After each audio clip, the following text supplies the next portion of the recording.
Está começando mais um episódio onde eu trago para vocês diretores e um dos seus filmes que eu acho que vale a pena conhecer. Eu gosto muito de estudar a carreira dos diretores, os métodos deles, como eles constroem suas histórias, como eles utilizam a linguagem do cinema para contar histórias marcantes para o público. Acho que é um caminho bem interessante para encontrar filmes fenomenais. Muito difícil você encontrar um filme incrível que não foi dirigido por uma pessoa extremamente consciente da sua arte. E hoje eu vou recomendar para vocês mais uma lista bem bacana que vale a pena ir conferir. Beleza, pessoal? Bora começar!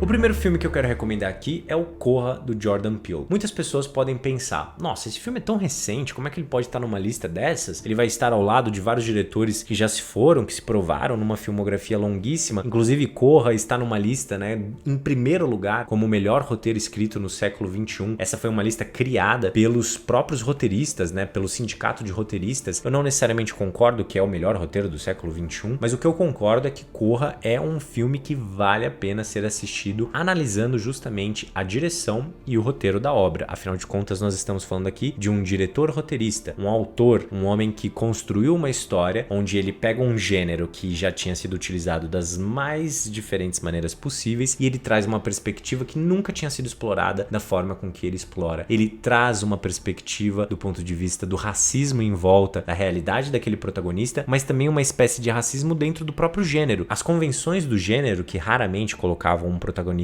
negro no papel, acabaram que, mesmo de forma inconsciente e não proposital, deixando de fora diversas questões que o Jordan Peele não só trouxe para o filme, como ele colocou dentro de uma estrutura que o público ele fica completamente bombardeado por aquelas questões, onde você ou se identifica, ou então percebe as questões que já cometeu, as falas que você já cometeu ali, e isso faz com que você esteja numa posição desconfortável, coisa que o filme de terror faz sempre muito bem. Então a escolha dele de trabalhar essas questões dentro do gênero, dentro daquela história, na minha opinião, é algo realmente brilhante. É algo que é difícil de se fazer, galera? Você conseguir falar de uma questão tão pessoal, tão importante e universal ao mesmo tempo, dentro de um gênero tão fascinante como o gênero do terror. Inclusive, tem vídeo aqui falando sobre Corra, recomendo para vocês.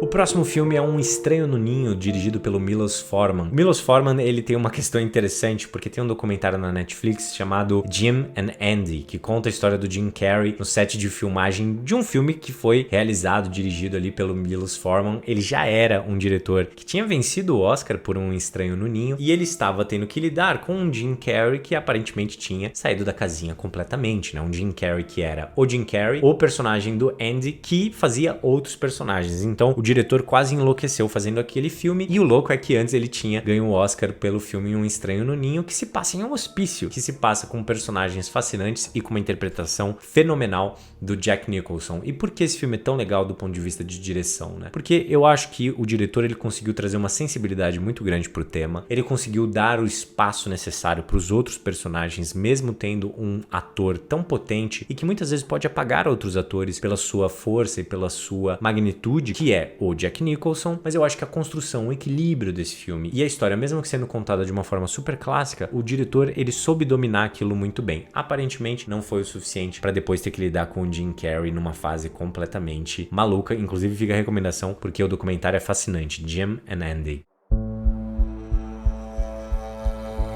O próximo filme é O Sangue Negro, do Paul Thomas Anderson. Quem acompanha meu trabalho aqui no canal, inclusive se você está acompanhando e ainda não está inscrito ou inscrita aqui, por favor se inscreva, porque isso muda completamente meu jogo aqui, tá, galera? O Paul Thomas Anderson está na minha lista dos meus diretores favoritos. Mesmo que muitas pessoas pensem que ele é um diretor muito dramático e que trabalha os temas de forma muito incisiva, e de fato ele faz isso, eu acho que ele é fascinante e inclusive tem mudado bastante o seu estilo de fazer filmes. O último filme que ele fez diz muito sobre isso. Sangue Negro não é o meu filme favorito do diretor, mas eu acho que é no quesito de escopo, da quantidade de coisas que ele teve que fazer, do tamanho mesmo da história e de todo o processo por trás dele. Eu acho que foi a sua grande realização. Talvez tenha sido até hoje a maior montanha que ele escalou. Mesmo que ele tenha feito filmes com narrativas bem megalomaníacas, como em Magnolia, eu acho que Sangue Negro, pelo escopo, pela construção daquele personagem, é como ele desenvolveu toda aquela narrativa, o filme de época, ele teve um grande desafio aqui. Nos outros ele também tem, mas esse aqui eu eu acho que é um filme que tem um escopo brilhante, é um estudo de personagem com Daniel Day-Lewis dando o seu melhor. Então é um filmaço, assim, é um filme que fala muito sobre também a obsessão do homem. É um tema que vocês devem ter percebido, eu também gosto bastante, acho super interessante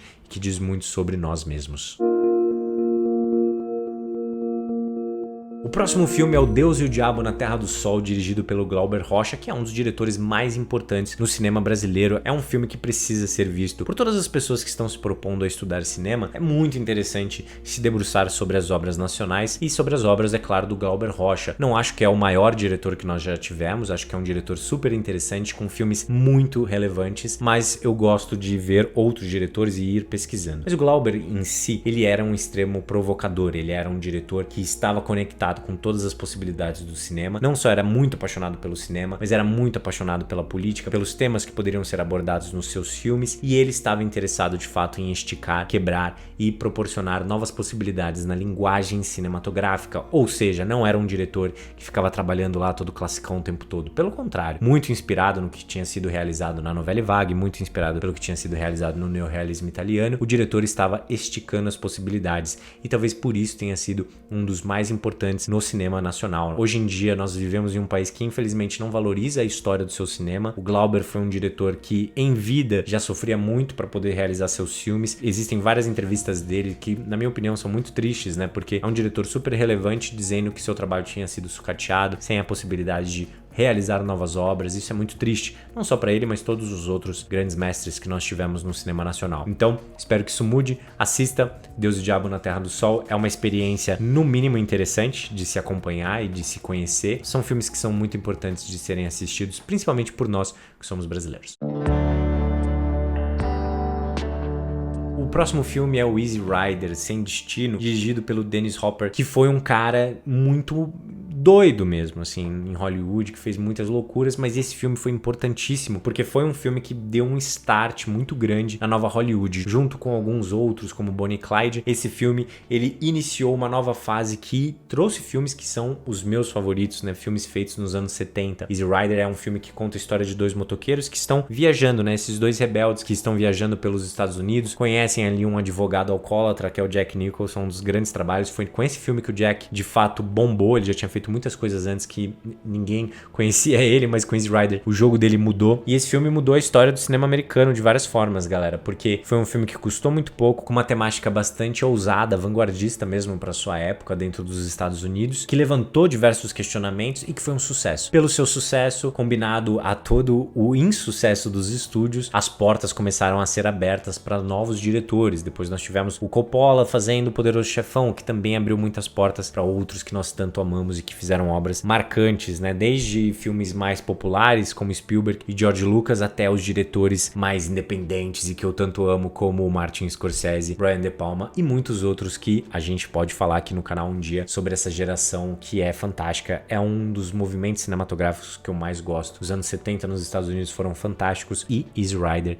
é uma peça fundamental para isso ter acontecido. Antes de falar o próximo diretor e o próximo filme, galera, eu quero convidar vocês para conhecer o Além do Frame, um curso que foi totalmente pensado, totalmente construído para pessoas que acompanham o meu trabalho, que são apaixonadas por cinema, querem estudar, querem aprofundar o seu olhar, mas não necessariamente sabem por onde começar, ou que até já começaram a estudar cinema, mas estão sempre buscando novas informações, novas conduções. É onde eu compartilho tudo que eu aprendi até hoje e sigo aprendendo e compartilhando com vocês. Vocês vão encontrar um material construído com muito carinho e com muita dedicação por mim, onde você vai poder capacitar o seu olhar técnico para fazer suas próprias análises, ter as suas próprias considerações, entender como o diretor conseguiu contar aquela história visualmente com a linguagem do cinema, com todos os outros profissionais que estão por trás de um filme e poder usar isso tanto para suas análises, como também para contar suas próprias histórias, caso esse seja o seu interesse. Então, o convite está feito, o link está aqui na descrição e no primeiro comentário fixado. Será um prazer te encontrar por lá. O próximo é o Videodrome, do David Cronenberg, esse que é um diretor muito conhecido pelo body horror, ou seja, o horror físico que ele estabelece dentro dos seus filmes. E Videodrome é um filme que vai te desafiar das maiores formas possíveis. É algo que eu gosto muito no trabalho do Cronenberg. É um diretor que influenciou muitos outros diretores. Influenciou, por exemplo, a Julia Ducournau, que ganhou recentemente a Palma de Ouro pelo filme Titane. Ela trabalha muito o body horror também, inspiradíssima no Cronenberg, que é o mestre dentro disso. Ele fez muitos filmes desafiadores, ele fez filmes que de fato eles nos incomodam e nos levam assim à beira da loucura junto com os personagens, e que visualmente vão te desafiar, vão te provocar esteticamente ali, eles vão explodir sua cabeça de fato. O Videodrome tem uma estrutura e uma proposta também meio estranha desde o seu começo ali, mas é um personagem esquisito que parece estar enlouquecendo o tempo todo, e ele entra nesse universo. É meio difícil explicar Videodrome, eu acho que vocês têm que assistir mesmo, porque o Cronenberg, ele é um desses diretores que é difícil você explicar o plot de um filme do cara, você tem que assistir porque é essa proposta do body horror mesmo pra te provocar e te enlouquecer, que eu gosto muito inclusive. O próximo filme é o Para Minha Amada Morta, do Ali Muritiba, que é um diretor que vem fazendo cada vez mais sucesso, um diretor brasileiro. Para Minha Amada Morta é a minha história favorita dele até hoje, ainda que eu goste muito dos outros filmes que ele fez. Eu sinto que esse filme tem uma construção de narrativa fenomenal, né? Porque é uma dessas ideias que se estabelecem, que são muito boas, mas tem muito filme que começa com uma boa ideia e no desenvolvimento meio que perde aquela ideia. Eu acho que Para Minha Amada Morta não. Nós acompanhamos a história de um homem que descobre que a sua esposa, que acabou de falecer, na verdade tinha um caso com outro homem. E aí esse cara começa a investigar e encontra o amante da sua esposa que está morta, e ele tenta entrar na vida daquele cara de uma forma muito surreal, assim. É um filme em vários aspectos muito Hitchcockiano, assim, sabe? E como ele constrói o suspense, como ele estabelece as informações do que o público sabe e o que os outros personagens não sabem, é algo que vai gerando de fato uma agonia muito grande para quem tá assistindo, para quem tá acompanhando. Eu acho que o filme, ele consegue conduzir o público de uma forma que no fim da experiência você fica muito satisfeito mesmo, porque a ideia era muito boa, mas o desenvolvimento é ainda melhor. Eu acho que isso é sempre fundamental em todo filme para que a gente tenha uma experiência prazerosa no fim das contas. Não prazerosa no sentido de gostei ou não, mas sim de putz, que condução bem estabelecida. Fui conduzido por um grande diretor e roteirista, que é o caso aqui nesse filme. Super recomendo para vocês, Para Minha Amada Morta, com grandes interpretações também, vale ressaltar.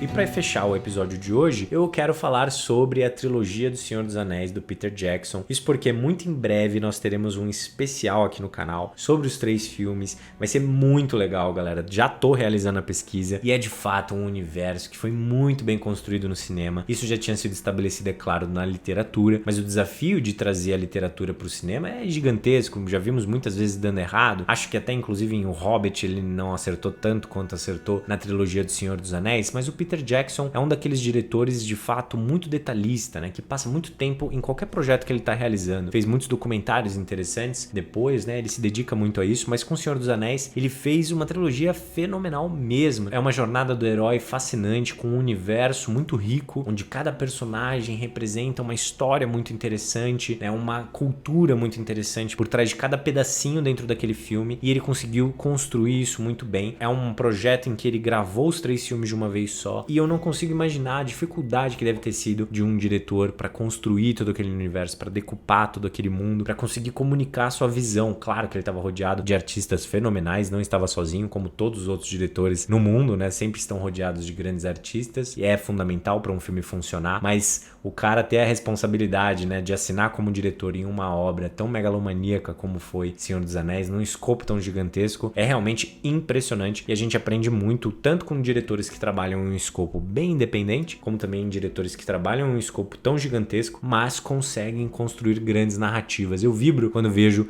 grandes narrativas em filmes desse escopo. É algo que se perdeu nos últimos anos e vem sendo reconquistado em algumas obras, mas O Senhor dos Anéis é uma obra-prima e que, enfim, em breve teremos um especial aqui no canal, galera. Eu espero que vocês tenham gostado. Fica o convite para vocês conhecerem o Além do Frame, o meu curso de cinema, e a gente se encontra no próximo vídeo.